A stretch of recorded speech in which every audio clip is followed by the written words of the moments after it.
Dan malam ini saya akan mulakan dengan kisah, ya, sebuah kisah tentang gangguan yang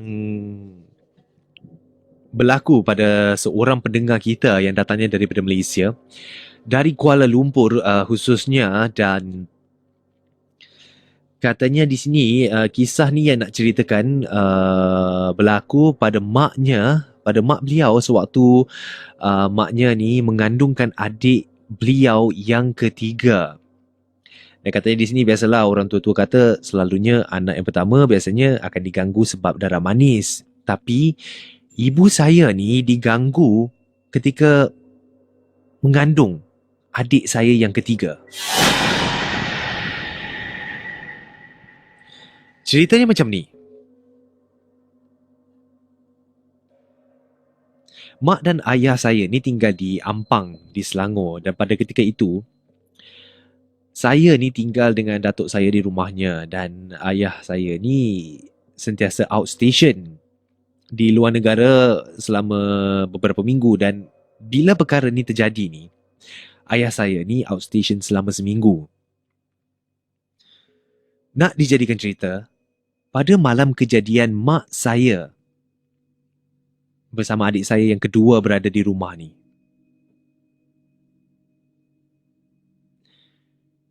diganggu ketika berada di rumah. Oleh kerana mak saya ni dia kadang-kadang ada rasa segan sikit duduk rumah berdua dengan adik saya. Dia menelefon menghubungi makcik saya iaitu merupakan kembar beliau untuk menemani beliau di rumah. Dikatakan di sini, ketika mereka masuk bilik nak tidur, tiba-tiba mak saya ni dengar bunyi ketukan dekat pintu.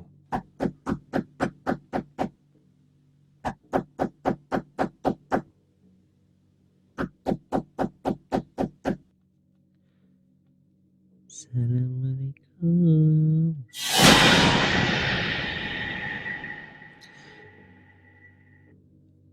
Tiba-tiba mak saya terdengar bunyi orang bagi salam. Mak saya pun masa tu rasa pelik lah, siapa yang datang malam-malam ni dekat rumah. Untuk pengetahuan semua, rumah saya ni boleh dikatakan berada di atas kawasan bukit. Rumah teres, dan di belakang rumah saya ni merupakan kawasan hutan.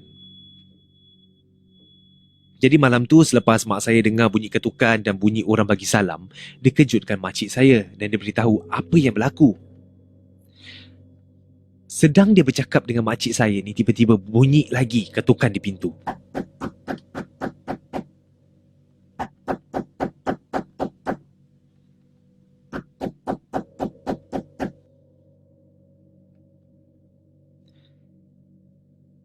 Assalamualaikum.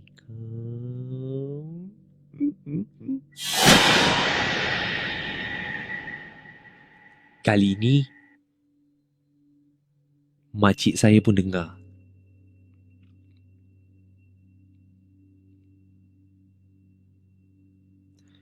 Tiba-tiba di atas bumbung rumah saya tu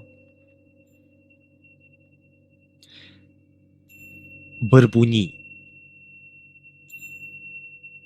Berbunyi seperti ada orang yang sedang berlari di dalam, di atas bumbung rumah tu. Untuk pengetahuan semua, atas bumbung rumah saya ni dibiarkan kosong sebab papan dekat atas tu tak kuat. Kalau kami simpan barang, bumbungnya akan jatuh. Jadi yang menjadikan mak saya dan juga makcik saya ni merasa pelik. Siapa pula yang naik atas berlari-lari? Mereka toleh ke kiri. Mereka nampak adik saya yang nombor 2 tu tengah tidur.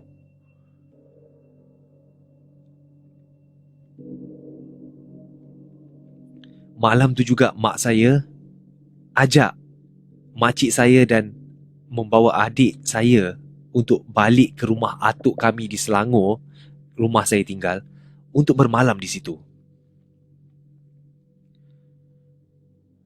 Bila dah sampai kat rumah atuk,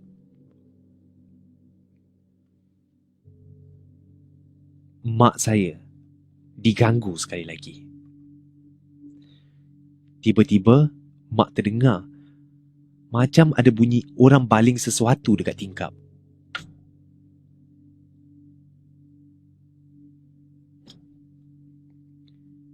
Waktu tu mak saya berada di ruang tamu. Berkali-kali bunyi hentakan di tingkap, seolah-olah macam ada orang baling benda dekat tingkap. Makcik saya pada ketika itu memberanikan diri beliau pergi ke tingkap. Perlahan-lahan beliau selak langsir dan jenguk di luar tingkap. Dan Hans dan juga para pendengar nak tahu apa yang mak saya nampak. Makcik saya ternampak ada sosok seperti penanggal di luar rumah.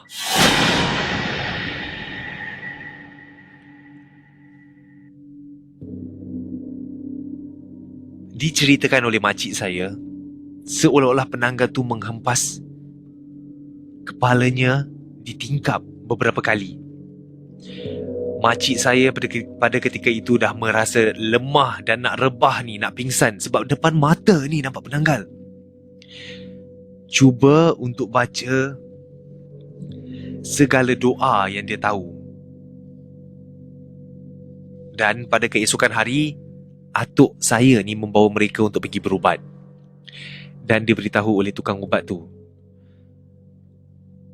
ini bukan apa, penanggal ni, aku rasa dia suka dengan anak kau yang nombor 3 ni. Kau tengah mengandungkan anak perempuan kan? Mak saya walhal tak beritahu pun dengan pakar tu yang mak saya ni kandung anak perempuan. Saya dan adik saya ni merupakan lelaki dan ini adalah anak perempuan pertama mak. Dikatakan mungkin si penanggal tu dia nakkan anak kau. Ibu saya pada ketika itu dinasihati untuk terus tinggal di rumah atuk sebab beliau bernasib baik bila kejadian ini berlaku, beliau dah hamil 8 bulan dan hanya tinggal sebulan sahaja lagi sebelum beliau melahirkan adik pada ketika itu. Beliau selepas itu diberitahu untuk mengikut petua untuk menyimpan peniti yang tajam dalam beg ataupun membawa peniti yang tajam itu ke mana-mana saja beliau pergi supaya makhluk-makhluk halus ni takkan ikut beliau lagi. Selepas itu dah tak ada lagi dah sebarang gangguan yang mengganggu mak saya ataupun makcik saya. Itulah kisah saya, Hans. Hans, saya ada satu kisah ni. Datangnya daripada, dia kata jangan sebut namanya ya. Katanya kisah ni mengenai apartmen yang saya tinggal sekarang ni. Di mana kami sekeluarga ni sering dengar bunyi guli.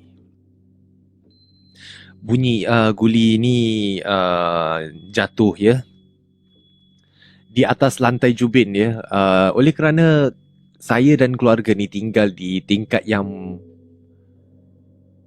agak atas katanya.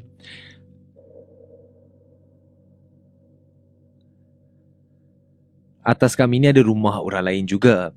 Jadi yalah, kita tak nak naik atas, takut orang ingat nanti kita ni kaki komplain. Ayah saya ni pun pernah bertanya dengan jiran-jiran sebelah. Selalu tak mereka dengar bunyi budak-budak main guli. Nasib baik jiran-jiran pun ada kata mereka pun dengar ada unit dekat atas ni yang banyak bunyi guli. Tapi apa yang memeranjatkan,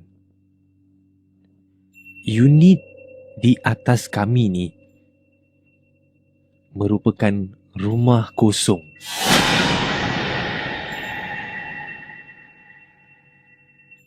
Dikatakan kawasan rumah kami ni, yang tempat saya tinggal sekarang ni memang keras. Kononnya dulu ada kubur. Ini merupakan kawasan perkuburan. Walaupun ada security yang meronda pada waktu malam ni, mereka pun selalu kata mereka ni selalu diusik juga oleh benda-benda ni.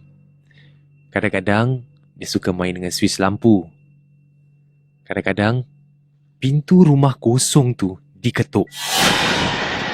Diketuk dari dalam. Setakat ni je Hans cerita saya. Terima kasih ya kerana berkongsi cerita. Kata daripada Rafi di sini, salam Hans, selamat tengah malam. Cerita yang satu ni ringkas. Saya nak kongsi tentang jiran saya, di mana beliau ni suka pergi adventure. Biasalah budak-budak muda ni kan, suka singgah di tempat-tempat seram, malam-malam suka merayap pergi kubur. Tiba satu hari tu, waktu saya selalu perasan budak ni dia kalau balik mesti dalam jam 4, 5 pagi. Jadi saya pernah nasihatkan pada beliau. Sebab saya tahu dia suka pergi adventure ni, saya katakan dengan dia, adik, kalau kau suka pergi tempat-tempat macam gini, lain kali kalau balik jangan balik rumah terus. Singgah tempat lain dulu. Kalau nak balik, tunggu lepas subuh nanti baru balik. Saya rasa budak ni berdegil. Hari yang saya nampak budak ni balik rumah, sebab kami ni berjiran di flat dan saya tinggal di rumah saya ni merupakan rumah koridor. Jadi saya boleh nampak kalau ada orang yang lalu dekat luar rumah saya. Waktu si budak kecil ni balik ni, saya panggil dia budak kecil. Katanya bila budak ni balik, saya perasan macam dia balik dan ada perempuan yang ikut dia dari belakang. Saya dah macam rasa pelik sebab si budak ni memang tak bawa balik kawan dekat rumah. Saya bangun, saya pergi ke tingkap. Saya jenguk.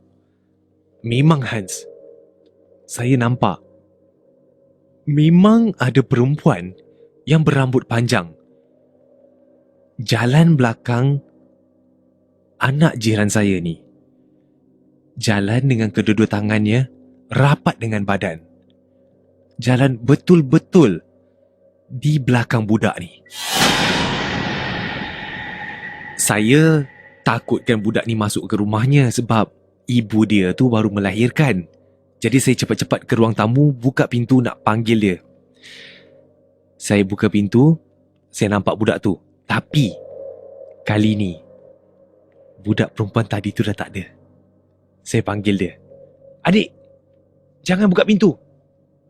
Nasib baik beliau belum sempat lagi nak masukkan kunci ke dalam lubang kunci.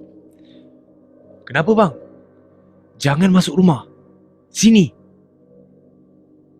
Asal bang, kau baru balik eh? Kau pergi tempat tu lagi eh? Mana abang tahu? Tak apa. Duduk dekat luar rumah abang ni. Abang teman. Tunggu lepas subuh nanti baru masuk. Selepas hari tu, saya ceritakan apa yang saya nampak. Lepas tu budak ni dah tak berani lagi dah nak pergi ke tempat-tempat seram. Sekian, terima kasih Hans.